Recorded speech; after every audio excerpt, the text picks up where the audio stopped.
Hello students, next we'll start latent heat. So what is latent heat? The latent heat is the heat required by a substance to change its state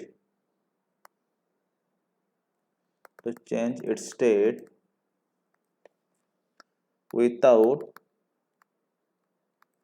rise of temperatures. So latent heat is the heat required by a substance to change its state without rise of its temperature.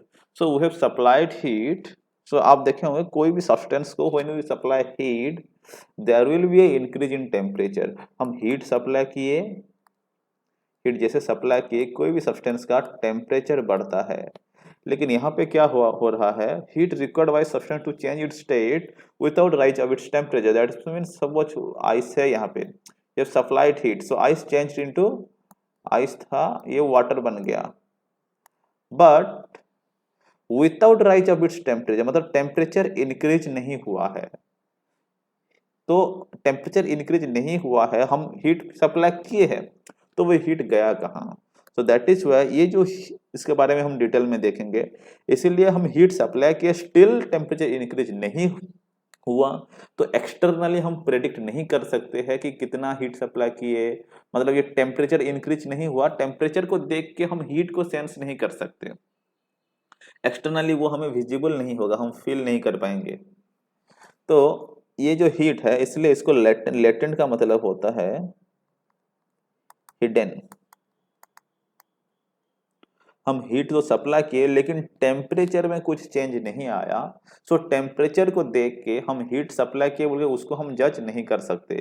तो क्योंकि वो जो heat हम supply किए that is latent, मतलब वो hidden होके रह गया है, सब्सटेंस के अंदर गया है। अगर हम हीट सप्लाई किए और सब्सटेंस के अंदर हीट गया है और वो टेम्परेचर इंक्रीज नहीं किया है, टेम्परेचर इंक्रीज नहीं किया है, तो वो कहाँ पे यूज हुआ। अगर टेम्परेचर इंक्रीज नहीं किया है, हीट हम सप्लाई किए हैं, तो वो हीट कहाँ पे गया।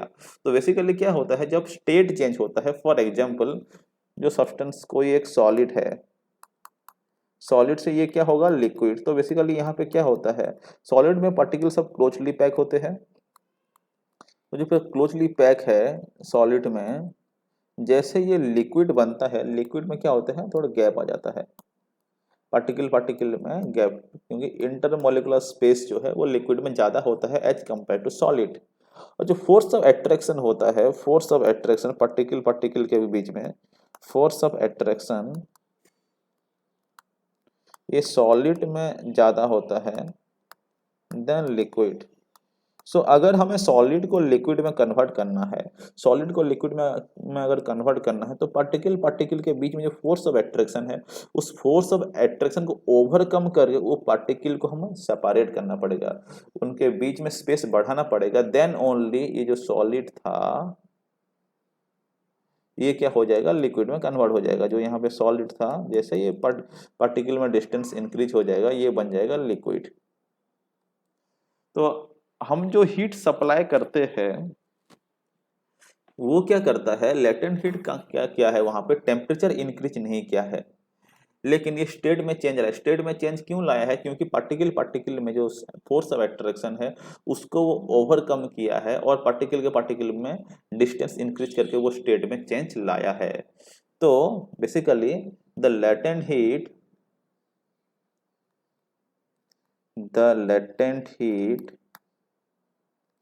is used of in overcoming the force of attraction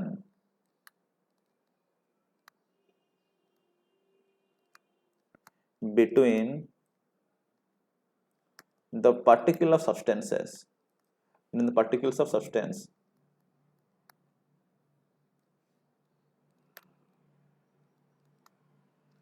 तो ये फोर्स ऑफ एट्रैक्शन को ओवरकम करने में ये यूज हो गया है during the change of state. Okay, so क्योंकि ये यूज हो गया, ये फोर्स ऑफ अट्रैक्शन को ओवरकम किया, फोर्स ऑफ अट्रैक्शन को ओवरकम करने में ही यूज हो गया, that is why your temperature increase नहीं करता है। Okay, it does not increases, it does not increases the temperature। और क्योंकि टेम्परेचर इंक्रीज नहीं करता है तो पार्टिकल पार्टिकल में जो काइनेटिक एनर्जी था, एंड काइनेटिक एनर्जी जो function of temperature, so temperature increase नहीं करता है तो ये पार्टिकल लोगों का काइनेटिक एनर्जी भी इंक्रीज नहीं करता है। It also does not increases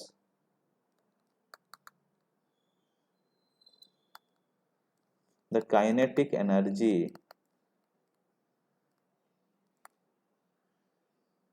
kinetic energy. Okay, अगर हम हीट सप्लाई किए, and heat is a form of energy, heat जो है it is a form of energy, heat is a form of energy. तो भाई हम हीट सप्लाई किए हैं और टेम्परेचर तो इंक्रीज नहीं हुआ, एनर्जी भी नहीं बढ़ा, तो वो हीट मतलब इसको वो कुछ तो हुआ होगा अंदर जाके, भले वो टेम्परेचर इंक्रीज ना करे लेकिन हीट अंदर तो गया है, काइनेटिक एनर्जी भी नहीं बढ़ा है, तो क्या हुआ उस हीट का, वो अंदर जाके फोर्स ऑफ अट्रैक्शन को गायब करके, वो फोर्स ऑफ अट्रैक्शन को ओवरकम करके गायब तो नहीं हो गया। तो वो हमें देखना है अभी। तो जैसे कि कोई भी अगर पार्टिकल है तो उसमें दो टाइप ऑफ एनर्जी है, एक तो है उसके पास kinetic energy,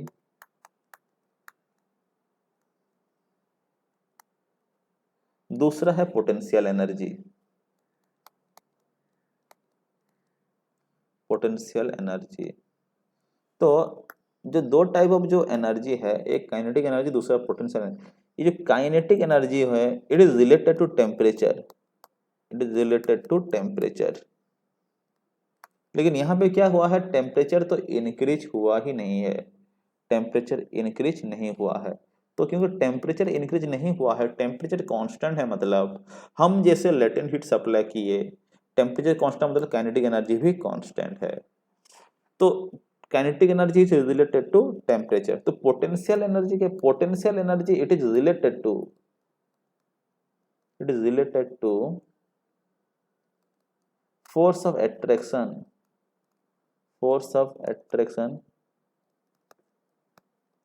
between particles and distance between them, and distance between them। तो जो भी चेंज आया है ये फोर्स ऑफ एट्रैक्शन में चेंज आया है, तो जो भी चेंज आया है ये फोर्स ऑफ एट्रैक्शन में, क्योंकि फोर्स ऑफ एट्रैक्शन को ओवरकम किया है लेटेंट हीट, तब जाके पार्टिकल पार्टिकल में डिस्टेंस बढ़ा है, और कोई भी सब्सटेंस सॉलिड से क्या लिक्विड बन गया है, या फिर लिक्विड को अगर हम हीट करेंगे तो वहां भी पार्टिकल का बीच में अगर डिस्टेंस बढ़ेगा तो लिक्विड क्या हो जाएगा, गैस बन जाएगा। तो जो भी चेंज हुआ है, कहाँ पे चेंज हुआ है, फोर्स ऑफ एट्रैक्शन में चेंज हुआ है, और उनका डिस्टेंस में चेंज हुआ है, डिस्टेंस इंक्रीज हुआ है। तो फोर्स ऑफ एट्रैक्शन डिक्रीज हुआ है, हीट सप्लाई करने के बाद वो दूर चले गए, मतलब फोर्स ऑफ अट्रैक्शन कम हो गया, और क्या हुआ, डिस्टेंस इंक्रीज हो गया है, क्योंकि सॉलिड से लिक्विड में फोर्स ऑफ अट्रैक्शन कम होता है। तो जो भी चेंज हुआ है वो कहाँ पे हुआ है, पोटेंशियल एनर्जी पे हुआ है। तो हम जो लेटेंट हीट सप्लाई किए वो काइनेटिक एनर्जी तो इंक्रीज नहीं किया, वो पोटेंशियल एनर्जी को इंक्रीज किया है, क्योंकि डिस्टेंस बढ़ गया है, डिस्टेंस बढ़ने से पोटेंशियल एनर्जी उनके बीच में बढ़ गया है। तो लेटेंट हीट जो है हम जो सप्लाई किए, latent heat increases the kinetic energy, sorry, increases the potential energy,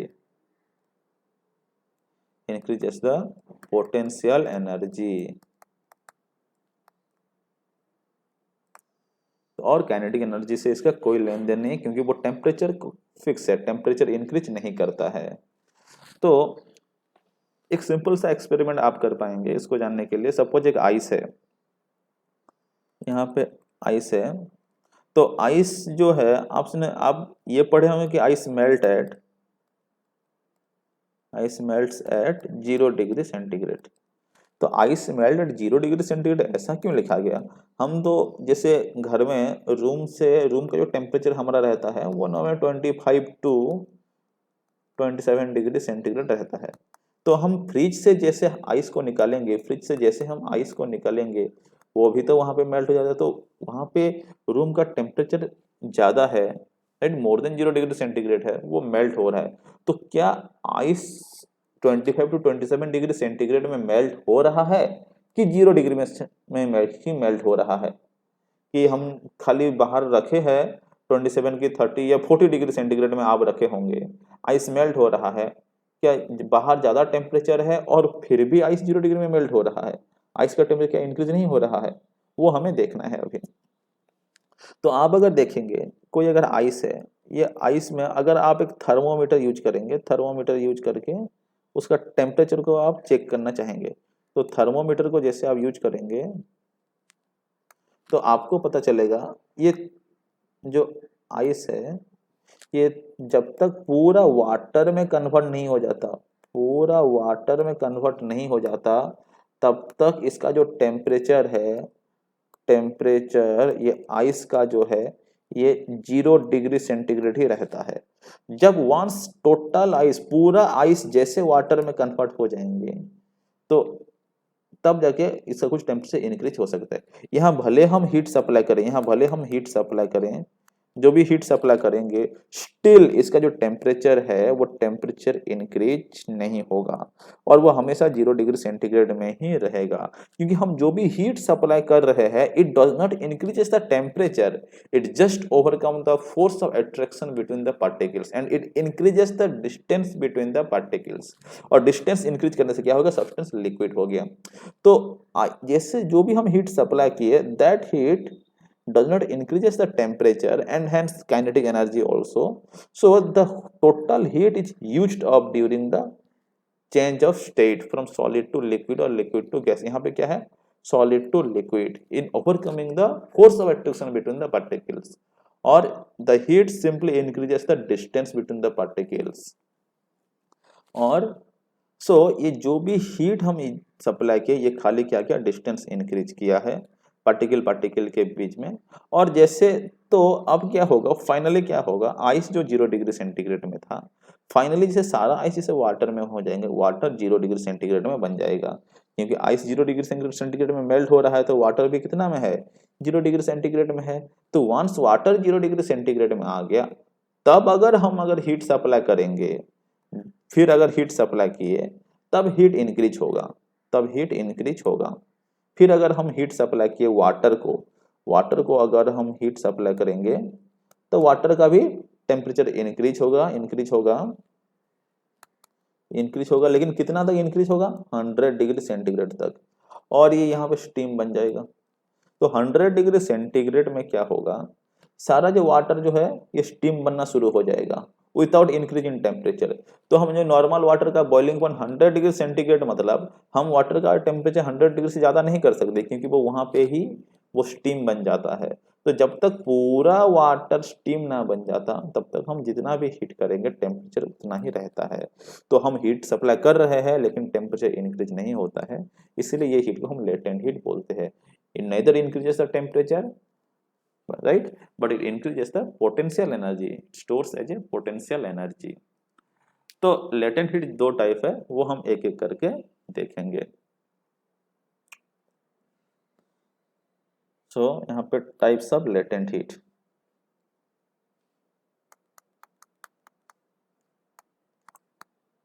types of latent heat. So there are two types of latent heat are there। So first one is latent heat of fusion and second one is latent heat of vaporization। latent heat of vaporization।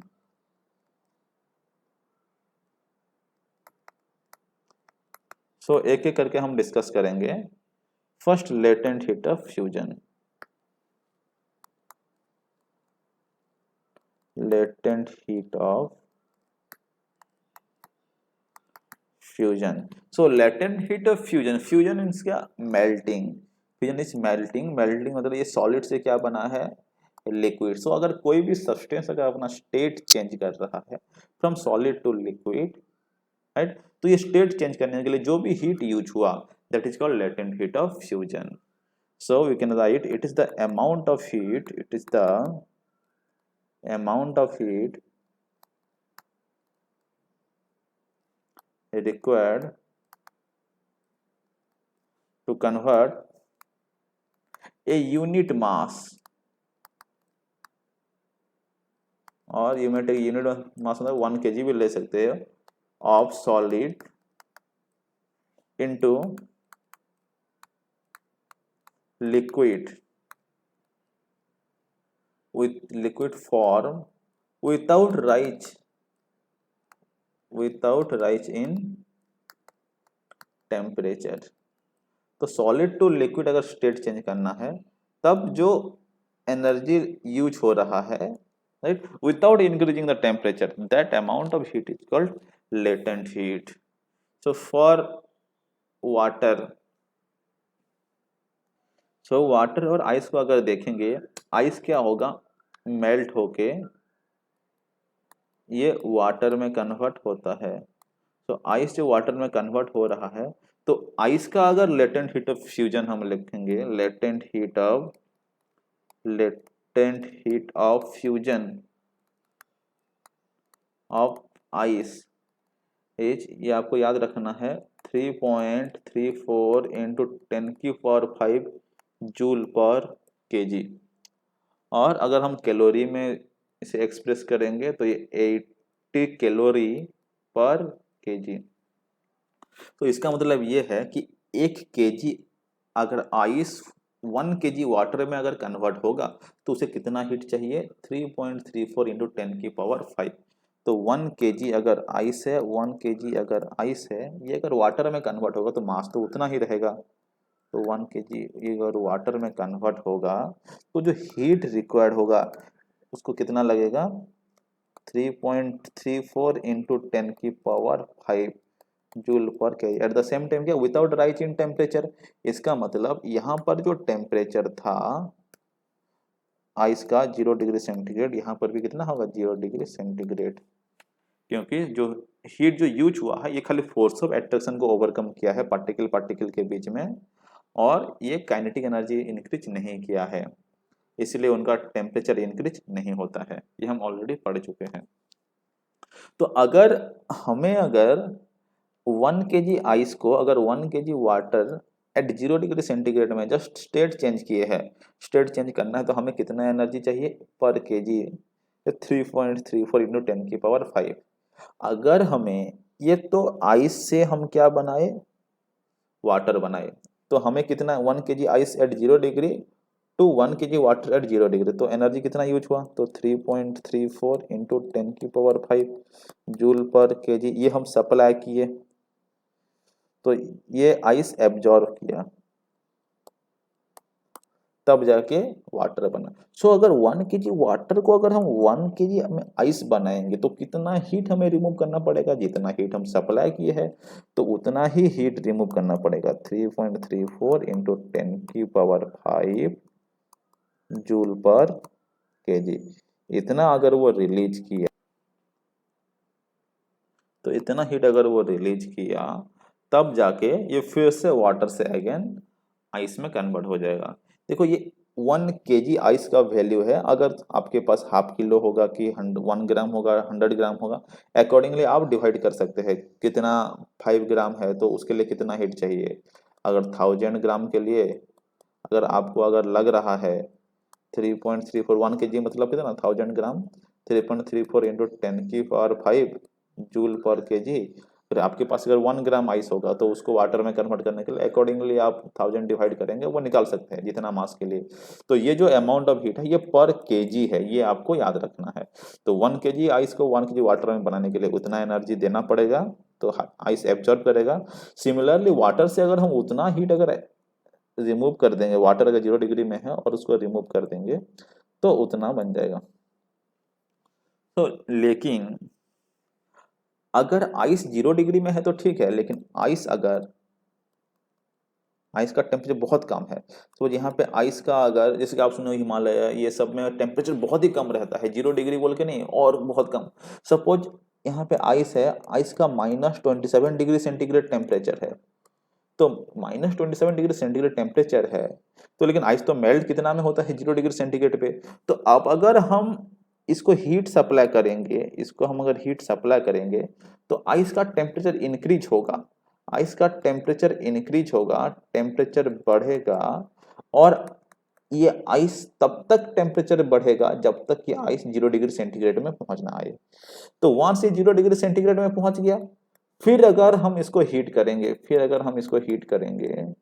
इसका temperature नहीं change होगा, ये फिर क्या होगा, ये सीधा water में कन्वर्ट होगा, क्योंकि 0 डिग्री वंस पहुंच गया वो मेल्ट होना शुरू हो जाएगा और मेल्ट होगा, और ये जब तक पूरा 100% पूरा मेल्ट होके वाटर एट 0 डिग्री सेंटीग्रेड नहीं बन जाता, तब तक इसका हीट इंक्रीज नहीं होगा।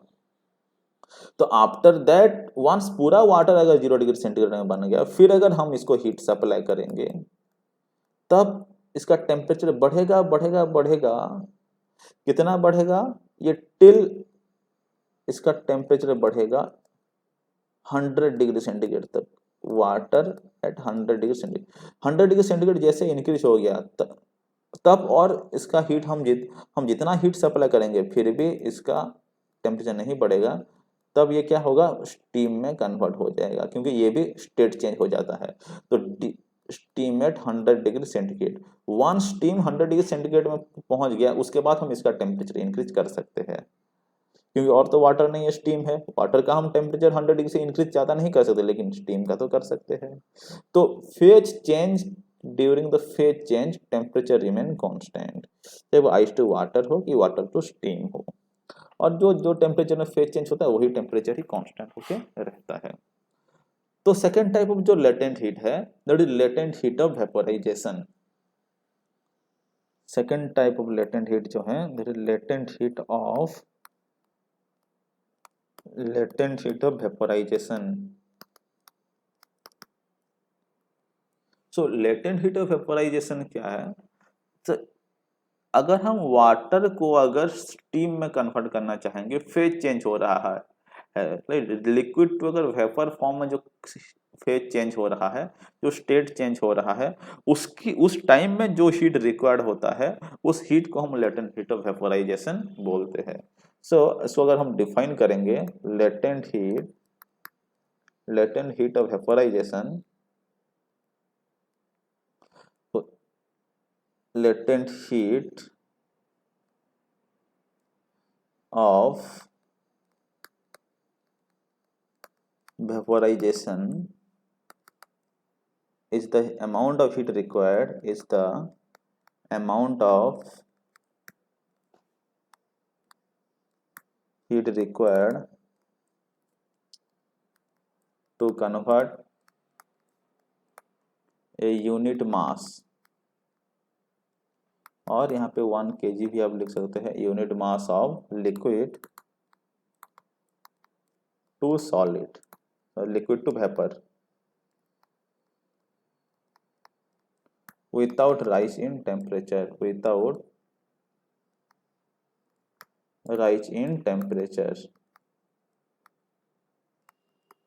तो लिक्विड टू, ये तो वेपर बन रहा है लेकिन temperature remain constant. For example जो हम अभी देखे, वाटर अगर है, वाटर क्या होगा, वाटर का टेम्परेचर बढ़ेगा, लेकिन वंस 100 डिग्री पहुंच गया, जब उसका फेज चेंज होता है, वेपर बॉयल हो जाता है, वाटर वेपर बन जाएगा, उस टाइम में उसका टेम्परेचर कांस्टेंट रहता है। तो हम जो भी इसको हम हीट सप्लाई करेंगे, वो सारा हीट क्या होगा, वाटर को वेपर बनाने में यूज होगा, लेकिन इसका टेम्परेचर इंक्रीज नहीं करेगा। टेम्परेचर इंक्रीज नहीं करेगा मतलब फर्स्ट क्या होगा, हीट हम जैसे सप्लाई करेंगे, water at 100 degree centigrade will convert into vapour eight 100 degree centigrade, temperature increase नहीं किया है। ओके, आफ्टर दैट अगर हम वेपर को अगर फिर से अगर हम हीट सप्लाई करेंगे, तो इसका टेम्परेचर इंक्रीज हो सकता है, नो डाउट, वेपर से, और तो आगे उसका स्टेट चेंज होने वाला नहीं, राइट। तो अब सर्टेन क्वेश्चंस आता है, ये लेटेंट हीट को लेके, जैसे कि फॉर एग्जांपल आइस और वाटर। अब हम वहां पे देखे थे कि आइस और water latent heat of fusion में देखे, लेटेंट हीट ऑफ फ्यूजन में जो था आइस वाटर में कन्वर्ट हो रहा है, और उस टाइम में जो भी हीट हम सप्लाई किए और फेज चेंज में जो भी हीट यूज हुआ उस हीट को हम लेटेंट हीट ऑफ फ्यूजन बोलते हैं। तो आइस भी 0 डिग्री सेंटीग्रेड पे है, वाटर भी 0 डिग्री सेंटीग्रेड पे है। So which of the following ice and water will have more energy? So ice at 0 degree centigrade contain more energy और water at 0 degree centigrade contain more energy. तो आप खुद देखिए, आइस तो 0 degree centigrade में था, हम क्या किए, हीट सप्लाई किए, हीट सप्लाई किए, वो टेम्परेचर इंक्रीज नहीं किया लेकिन पोटेंशियल एनर्जी तो इंक्रीज किया है, राइट। तो हीट जो सप्लाई किए तो वाटर बना, तो वाटर का डेफिनेटली ज्यादा एनर्जी होगा क्योंकि ये लेटेंट हीट एब्जॉर्ब करके अपने पास रखा है। भले वो टेम्परेचर इंक्रीज नहीं हुआ है लेकिन पोटेंशियल एनर्जी इंक्रीज हुआ है। तो water at 0 degree centigrade contain more energy than ice at 0 degree centigrade. ये एक इंपॉर्टेंट पॉइंट है। तो हम इसको लिख सकते हैं, water at 0 degree centigrade contain more energy than ice at 0 degree centigrade. दूसरा अगर पॉइंट हम बोलेंगे तो आइस और वाटर में से ज्यादा एनर्जी किसके पास है? वाटर के पास है, क्योंकि वो आइस क्यों लेटेंट हीट एब्जॉर्ब करने के बाद ही वाटर बना है, इसीलिए आइस और वाटर के कंपेयर में वाटर के पास latent heat amount of heat ज्यादा है। तो अगर हम कूलिंग पर्पस करेंगे which is better, water at 0 degree centigrade और ice in 0 degree centigrade for cooling purpose? तो कौन सा कूलिंग पर्पस के लिए बेटर होगा? तो कूल करना मतलब जिसका कम टेम्परेचर होगा, जिसके पास एनर्जी कम होगा, वो क्या करेगा, जिसका पास एनर्जी कम होगा that is better for cooling. तो एनर्जी किसके पास कम है? आइस के पास कम है। तो हम ये लिख सकते हैं, ice at 0 degree centigrade is more effective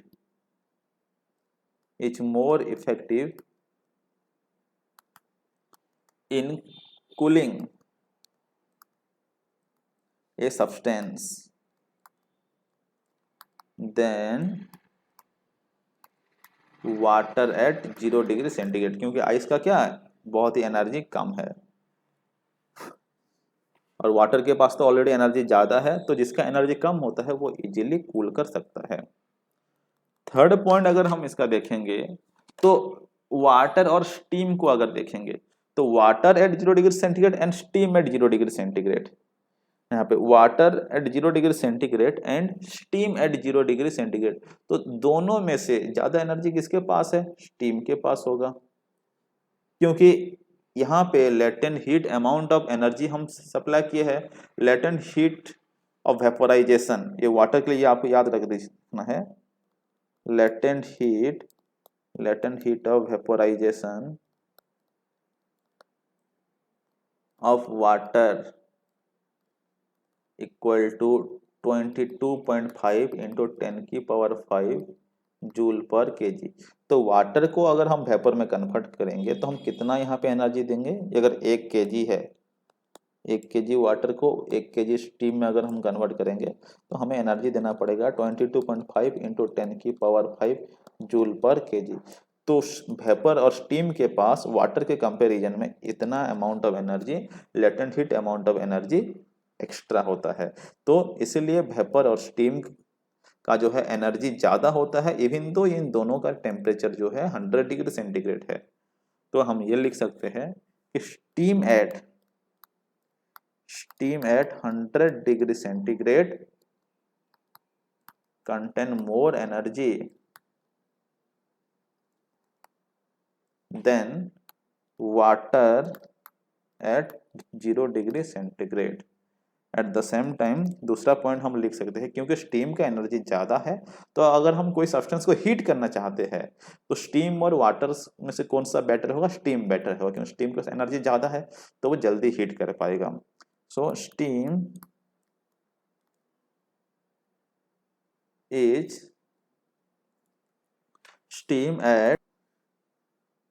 तो steam at 100 degree centigrade is more effective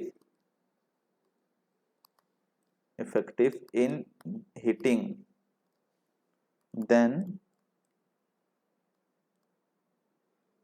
water at 100 degree centigrade, क्योंकि स्टीम के पास ज्यादा एनर्जी है। वाटर एट 100 डिग्री सेंटीग्रेड मतलब हम ये भी लिख सकते हैं बॉइलिंग वाटर भी, क्योंकि बॉयल तो 100 डिग्री सेंटीग्रेड पे ही होता है। Thank you very much.